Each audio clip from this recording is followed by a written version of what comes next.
في نوع كده من الناس بيحب يبدأ حياة جديدة، بس مش النهاردة، بكرة. دايما بكرة. بكرة هبدأ دايت، بكرة هنزل الجيم، بكرة هظبط حياتي. ده بكرة لدرجة انك تحس ان هو يوم خاص كده مش بيجي غير في الكلام بس. والأجمل ان احنا كلنا تقريبا من النوع ده. معاكم أنا شادي الخولي، ودي أولى حلقات بودكاست هو احنا ليه كده، واللي بنتكلم فيها عن مواقف بنعيشها كل يوم وبنضحك عليها علشان بصراحة احنا اللي بنعملها. وحلقة النهاردة عن الجملة اللي بقت حل سحري لأي حاجة: هبدأ من بكرة. الموضوع بيبدأ غالبا بشكل حماسي جدا. تيجي لحظة كده في حياتك تحس انك خلاص عايز تتغير، فتقول كفاية كده، أنا لازم أظبط حياتي. تبدأ تخطط وتتحمس وتقفل اليوم على إحساس جميل إنك أخدت قرار، بس القرار ده مؤجل لبكرة. وبما إنك هتبدأ بكرة، يبقى النهاردة عادي. تاكل براحتك، تسهر براحتك، تكسل براحتك، ما انت كده كده هتبدأ من بكرة، فما فيش أي ضغط خالص. الغريبة إن إحساس إنك قررت تبدأ مريح جدا.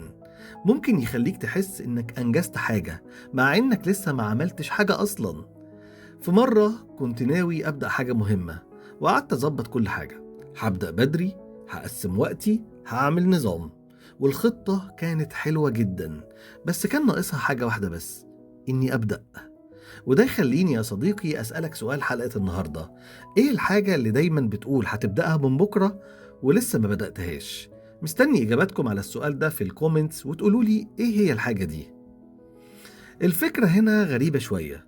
انت مش محتاج تقنع نفسك، انت مقتنع اصلا، بس التنفيذ هو اللي تقيل شوية. فالمخ بيلاقي حل لطيف: طب ما تيجي نأجل. وفي نوع تاني بقى بيقرر يبدأ من بكرة، بس بكرة بيجي ويقول لا لا لا، أنا محتاج أبدأ صح، نخليها من بكرة تاني. ومع الوقت الموضوع ما بيبقاش قرار، بيبقى عادة. أي حاجة تقيلة نرميها على بكرة، كأن بكرة ده عنده طاقة أكتر مننا.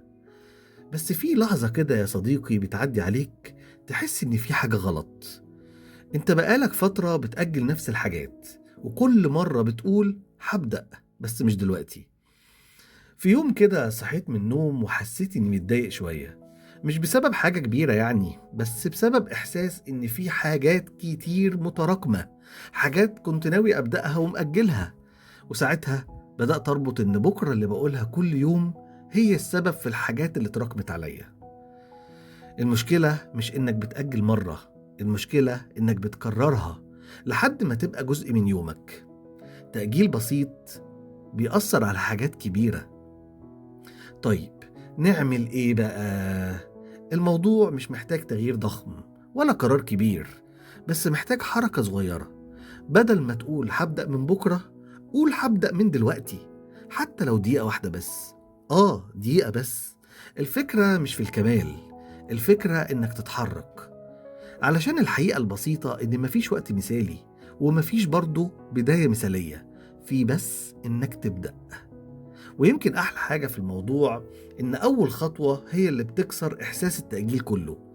مرة واحدة تلاقي نفسك دخلت في المود بدل ما كنت واقف مكانك. فممكن المرة اللي جاية وانت بتقول هبدأ من بكرة، تضحك كده وتقول طب ما أبدأ دلوقتي وخلاص.